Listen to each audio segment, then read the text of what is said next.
que el tema del tiempo, bueno, plantearse el problema de si el tiempo tiene una subsistencia, puede ser pensado como una entidad, ¿sí? Autónoma, entre comillas, o si el tiempo es dependiente de, por ejemplo, estructuras de percepción, principalmente de los seres vivos y exclusivamente para algunos filósofos de los seres humanos, es decir, de aquellos que tienen estructura consciente como tal. Por ejemplo, hay filósofos que piensan que la conciencia es un fluir temporal, ¿sí? Entonces, en esa distinción, lo que está en juego principalmente es una discusión de índole metafísica, en donde la subsistencia del tiempo como una entidad, su independencia, nos aboca a pensar en una ontología donde hay entidades que podríamos llamar reales, las reales, que efectivamente en las que cabría el tiempo como una entidad de ese estilo. Lo que yo he leído sobre el asunto es que sería mucho más destacado para la filosofía acercarse a la perspectiva kantiana que a la perspectiva aristotélica. Aún a pesar de que Kant es muy cercano a la ciencia del siglo XVII-XVIII, especialmente a los trabajos de Newton sobre el tiempo, él encuentra que efectivamente hay unas diferencias que no pueden ser borradas y que tiene que ver con con la experiencia que el sujeto tiene del tiempo. El tiempo no puede ser otra cosa sino lo que está involucrado con las condiciones de posibilidad de la experiencia misma de sucesos y eventos, tal como lo plantea Kant.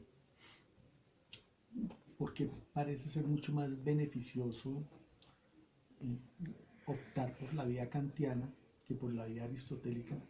Bueno, entre otras cosas, porque precisamente para los filósofos kantianos, para este tipo de filosofía, el tiempo está involucrado con las condiciones mismas de la experiencia.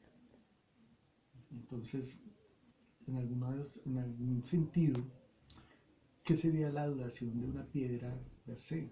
¿Qué sería la experiencia temporal de objetos que no pueden de alguna manera dar cuenta de esa experiencia en general? Si el tiempo fuera algo que se le añadiera a los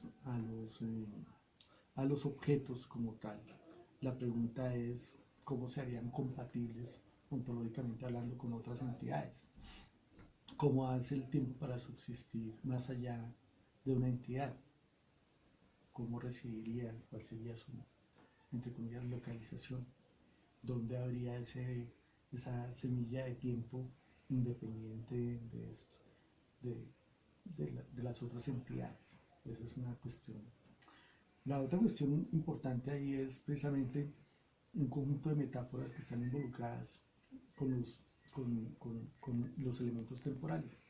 Desde las imágenes mismas de, qué sé yo, pensar el universo como algo eterno o como algo finito, y la forma en la que efectivamente utilizáramos el tiempo para determinar la medición del universo nos pondría en explicaciones casi que contradictorias sobre, bueno, dónde está el tiempo o qué es lo que posibilita que el tiempo efectivamente subsista más allá de entidades tan complejas como el universo o el mundo, el cosmos en general. ¿Sí? También uno podría pensar que el tiempo puede ser tomado como algo, como un principio de organización del cosmos en general. Y uno tendría que plantearse la pregunta es cómo hace efectivamente para subsistir. En todos esos casos, en las variantes, entre comillas, aristotélicas, el problema de la subsistencia del tiempo radica precisamente en la compatibilidad con otras entidades distintas de las temporales, ¿sí? Es decir, una pregunta que pues obviamente rebasa el alcance de las discusiones aristotélicas es cuál es el estatuto ontológico del tiempo y cuál es su diferencia en términos ontológicos de otras entidades. ¿Sí? Ese es un tema que me parece que es de muy grueso calibre. Habría que pensar, por ejemplo, en las tablas de las categorías aristotélicas. El tiempo está ubicado, no sé si en la modalidad, cuál es el lugar de las categorías, y mirar la explicación. Yo realmente no la recuerdo, habría que mirar eso. Mientras que aquellos que optan por una perspectiva kantiana están fijando de alguna manera entre comillas, la existencia del tiempo a una dependencia del sujeto. Sin embargo, esto que parece ser, digamos, una alternativa viable y confiable versus la imagen de la entidad independiente aristotélica, plantea un problema muy serio, y es si uno puede explicar o justificar o darle sentido a expresiones como puede existir el tiempo por fuera de la experiencia subjetiva, es decir, sin sujeto hay tiempo. Esa es una cuestión que en cierto sentido quedaría ahí atrapada en ese rango kantiano. El rango kantiano lo que va a generar es la tesis, o a provocar la tesis de que efectivamente el tiempo es un asunto subjetivo. Y en esa perspectiva, por decirlo de manera un poco extrema, más allá del sujeto, el tiempo no tiene sentido, ni siquiera existiría como tal. Pues esto tiene tanto de largo como de ancho, porque si el tiempo es dependiente del sujeto, pues nos puede decir efectivamente que el tiempo no es algo que haya subsistido en el universo como tal, sino que es algo que efectivamente es tan fortuito o tan finito como la existencia de, de quienes registran ese cambio. Sin embargo, mucho más adelante, científicos de la talla de Ilya Prigogine, en un texto que se llama Tan solo una ilusión, Prigogine ha mostrado, Prigogine fue premio Nobel de Química, y precisamente él ganó el premio Nobel al formular, al mostrar las leyes de la termodinámica, y especialmente la segunda ley de la termodinámica. La segunda ley de la termodinámica sugiere que hay procesos que son efectivamente irreversibles, y esa irreversibilidad es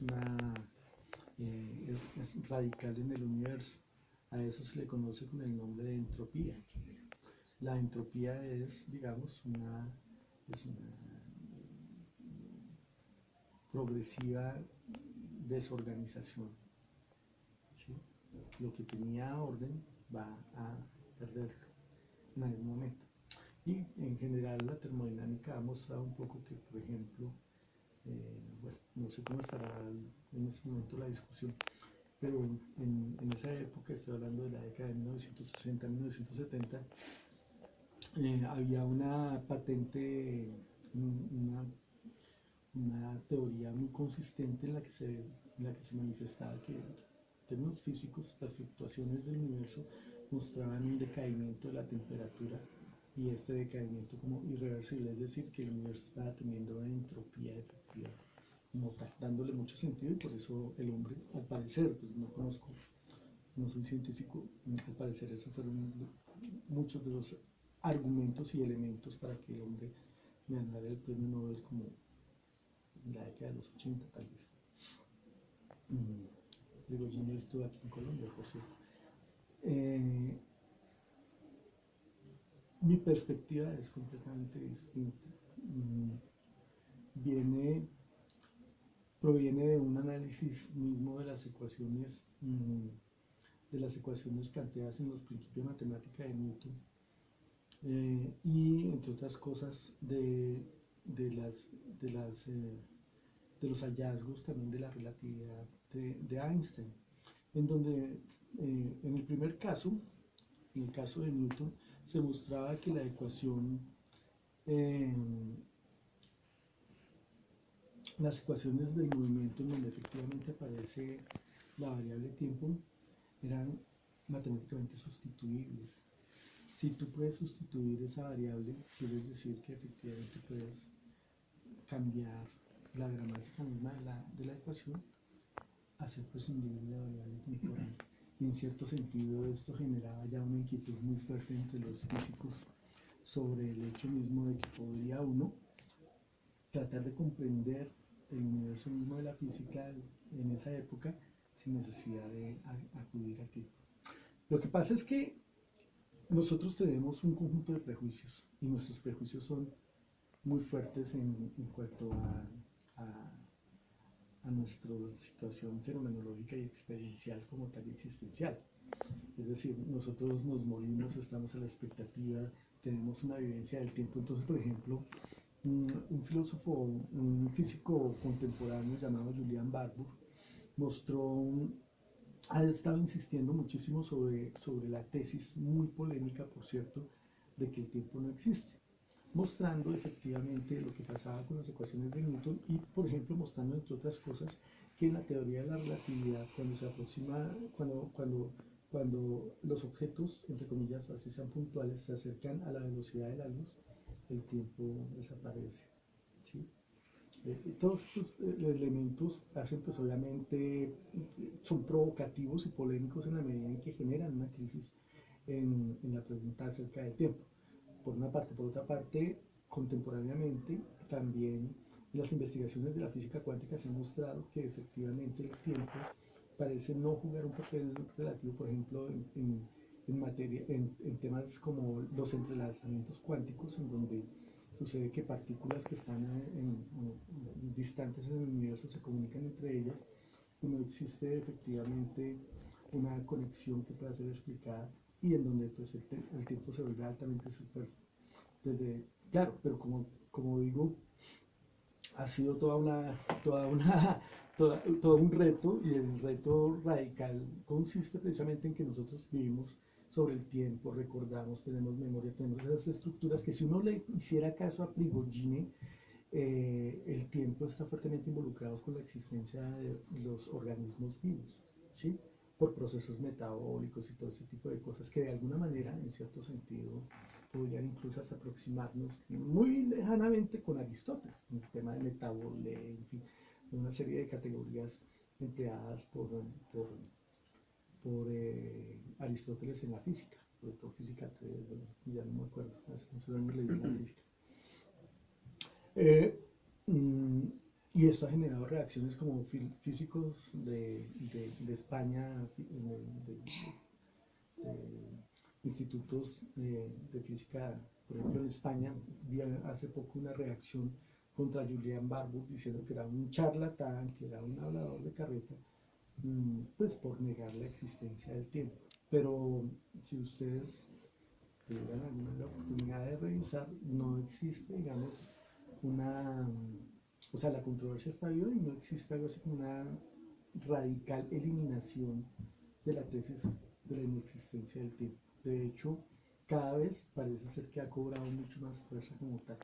Cuando uno piensa, por ejemplo, en cosas asociadas bueno, distintas teorías en torno al tema del tiempo, como la teoría de cuerdas, la existencia de membranas y multiversos, uno se encuentra con que si estas cosas tienen sentido, el tiempo se vuelve completamente irrelevante, ¿sí?